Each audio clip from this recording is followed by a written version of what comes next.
లైవ్‌లోకి వచ్చినోళ్ళు కామెంట్స్ పెట్టండి. ప్రతి దసరాకు కేసీఆర్ గారు ప్రతి మహిళకు చీర కానుక ఇవ్వడం జరిగింది. ఇప్పుడు రేవంత్ రెడ్డి గారు దసరా కానుకగా పేదల ఇల్లు కూలుస్తున్నారు. కూలుస్తున్నారు. ఆహా!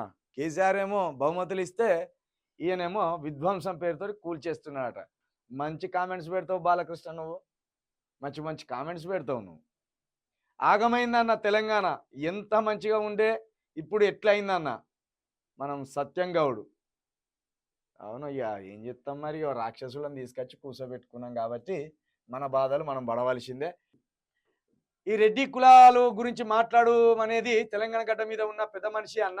అలా మాట్లాడినందుకు ఎమ్మెల్సీ మల్లన్నను పార్టీ నుండి తిరస్కరించవచ్చు కదా. నిజమే. వాళ్ళిద్దరు ఆడుతున్న డ్రామా ఇది. చిలక ప్రవీణ్ అన్న great. Sunny thank you. Oh! Sunny అన్న తప్పు కేసీఆర్ గారి దయ వల్ల కొండ సురేఖ మంత్రి అయిందన్న. ఆహ్, కేసీఆర్ గారు లేకపోతే కొండ సురేఖ, రేవంత్ రెడ్డి ఎక్కడుందురో. తెలంగాణలో తీన్మార్ మళ్ళీ బీసీనితో డ్రామా ఆడుతున్నాడు. ఆంధ్రాలో పవన్ కళ్యాణ్ మత చిచ్చుతో విధ్వంసం విధ్వంసాలు సృష్టిస్తున్నాడు. గెలవచేతగాక మధ్యలో టూ పడినట్లు ఉంది వీళ్ళ సంగతి. ఇక ఇట్లా పెట్టుకుంటే వీళ్ళు మన మిత్రులందరూ. అన్న నిన్న సుప్రీంకోర్టు సిబిఐకి హెచ్చరించింది. దేవునితో రాయకేమేంటి అని. ఇది పవన్కి కూడా వర్తిస్తుంది. గట్టిగా అడిగినాం. మనం పెట్టే వార్తలకు ఆంధ్రోళ్ళు ఇంత మంచిగా స్పందిస్తానులే. ఆంధ్రోళ్ళు ఈ పవన్ కళ్యాణ్ కడిగిపోయాయి అన్న అంటాను. ఇంకా మంచిగా స్పందిస్తాను వాళ్ళు. తప్పకుండా వాళ్ళ మనకున్న ఒక్కొక్క ఏకైక శత్రు పార్టీ ఎవరు తెలుసా? 2 జాతీయ పార్టీలను పక్క రాష్ట్రంలో ఉన్న టీడీపీ పార్టీ, జనసేన పార్టీ. తెలంగాణకు అత్యంత ప్రమాదకరం ఈ పార్టీలే, ఈ 4 పార్టీలే. BJP, Congress, TDP, Janasena. YSRCP చాలా మంచి పార్టీ. ఎందుకంటున్నా అంటే మన తెరువుకు రారు వాళ్ళు, ఇక్కడ రాజకీయం చేయాలనుకోరు. వాళ్ళ చెల్లె, జగన్ గారి చెల్లె షర్మిల ఏదో సిచ్చు పెట్టాలని చూసింది. తాను తెపే ఆడబడ్డది. చంద్రబాబే పాపం ఆ కుటుంబాన్ని విడదీసిండు. అన్నను చెల్లెకు కాకుండా, చెల్లెను అన్నకు కాకుండా విడదీసిండు పాపాత్ముడు. తిప్పి కొడితే పోయి మళ్ళీ ఆంధ్రలో పడ్డది. కాబట్టి వైఎస్ఆర్సీపీ వల్ల మనకు ఏ ప్రమాదం లేదు. వాళ్ళు మనల్ని అభిమానిస్తారు, మనం వాళ్ళని అభిమానిస్తాం. వాళ్ళు మనల్ని అలాయి బలాయి చేసుకుంటే మనం కూడా అలాయి బలాయి చేసుకుంటాం. టీడీపీ వాళ్ళని కూడా గట్టిగా అంటున్నాం, అరే మా రాష్ట్రానికి రాకుర్రి, మాతోటి పెట్టుకోకుర్రి, మీతోటి కూడా అలాయి బలాయి చేసుకుంటాం. ఒకవేళ మా రాష్ట్రానికి వచ్చి రాజకీయం చేస్తానంటేనే చెవులు వింటాం, నీ చెంపలు వింటాం అని చెప్తాను. అది అన్న కొవ్వెక్కిన కోమటిరెడ్డి మూసి బాధితులను రజాకార్లు సీమంద్రవారితో పోల్చిండు. మీరు గట్టిగా అడగాలన్నా అడుగుదాం, తప్పకుండా అడుగుదాం. ఆ ఏందో ఆ కథ ఏందో చేద్దాం. అన్న ప్రవీణ్ అన్న మీ విశ్లేషణ బాగుందన్న.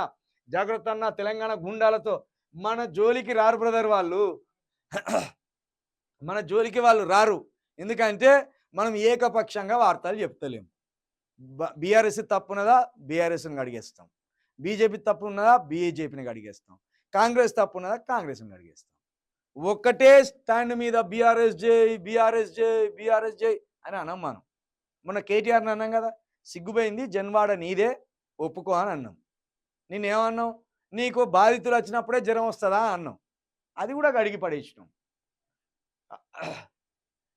ఇవాళ నాకు ఒక 2 రోజుల కింద ఒక మిత్రుడు, అన్న మీరు తెలంగాణ లీడర్లు అందరి గురించి చెప్తున్నారు, తెలంగాణ కోసం కష్టపడ్డోళ్ళను తెలంగాణ కోసం నిలబడాలి అని మాట్లాడుతున్నారు కదా. కవిత గారు జైలుకెళ్ళి వచ్చి నెల దాటిపోతుందన్న. కవిత గారి గురించి ఒక్కరోజు కూడా చెప్తలేరు. మరి ఎప్పుడు వస్తారు ఆమె బయటికి? ఆమె రాజకీయం ఎట్లుంటుంది? ఆమె విధి విధానాలు ఏంటిదన్నా? అసలు కొత్త పార్టీ పెడుతుందా, అదే పార్టీలో ఉంటుందా, లేకపోతే ఆమెను ఎవరన్నా ఆపుతున్నారా వాళ్ళ ఇంట్లో అని అడిగింది. నేనేం చేసిన అంటే ఆలోచించి అదంతా భాగవతం చెప్పాలంటే చాలా కష్టమయ్యేటట్టుంది. నిలబడి గొంతంతా పోతుంది. ఒక క్రమ పద్ధతిలో ఆమె మీద జరిగిన కుట్ర ఏంది, ఆమెను ఎవరు ఆపుతున్నారని ఒక పెద్ద ఆర్టికలే రాయాలనుకున్నా. ఒక ఆర్టికల్ రాసి పేపర్ కూడా పంపిన. బహుశా ఇవాళ ప్రింట్ అయి ఉంటుంది. అది తప్పకుండా ఇవాళ చర్చకు పెడతా. ఆమె ఎందుకు రాలేదు, ఆమె ఎందుకు ఇంకనే ఉన్నది, నాకు తెలిసి ఈ దసరా అయిపోయే లోపు వస్తుంది అనుకుంటున్నాను నేను, నాకున్న అవగాహన ప్రకారం. ఎందుకంటే మనకున్న ఇన్ఫర్మేషన్ ప్రకారం దసరా తర్వాత ఖచ్చితంగా ఆమె ప్రజా సమస్యల పట్ల కొట్లాడుతుంది అని నేను అనుకుంటున్నా. ఆమెను ఎవలాపిన్లు, ఆమె మీద ఏం జరిగింది కుట్ర అనేది ఖచ్చితంగా నేను దాంట్లో నీట్గా రాసుకొచ్చే ప్రయత్నం చేసిన, ఒక ఆర్టికల్ రాసిన. ఎస్ ప్రవీణ్ అన్న గారు, మీరు చెప్పే విశ్లేషణ బాగుంది. జాతీయ పార్టీల విషయంలో మీరు ఇలానే ముందుకెళ్ళాలి. నేను ఒకటి ఖచ్చితంగా చెప్పదలుచుకున్నా, కాంగ్రెసు బీజేపీ రెండు వేరు వేరు పార్టీలు కావు. అవి ఒక విషపు తల్లికి పుట్టిన రెండు విషపు కవలలు. ఒకరేమో హిందుత్వ డ్రామా, ఒకరిదేమో సెక్యులర్ డ్రామా.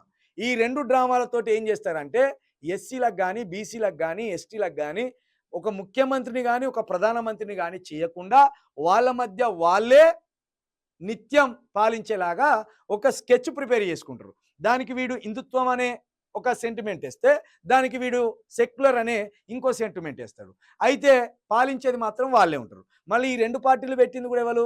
బాపనోళ్ళే పెట్టింది ఈ రెండు పార్టీలు. కాబట్టి ఆ రెండు పార్టీలు ప్రాంతాలను నాశనం చేస్తూ వాళ్ళ బానిసలను ఇక్కడ పెంపొందించుకునేలా చేస్తాయి. కాబట్టి అది గుర్తుపెట్టుకోండి. ప్రాంతీయ పార్టీలే ఎప్పటికైనా ప్రాంతాన్ని అభివృద్ధి చేస్తాయి. జాతీయ పార్టీలు అభివృద్ధిని విస్మరిస్తాయి. ప్రాంతీయ ప్రజల సౌకర్యాలను దెబ్బతీయాలని చూస్తాయి. ప్రాంతీయ పార్టీల గురించి ఎవడన్నా మంచిగా ఉండేదిరా బాబు.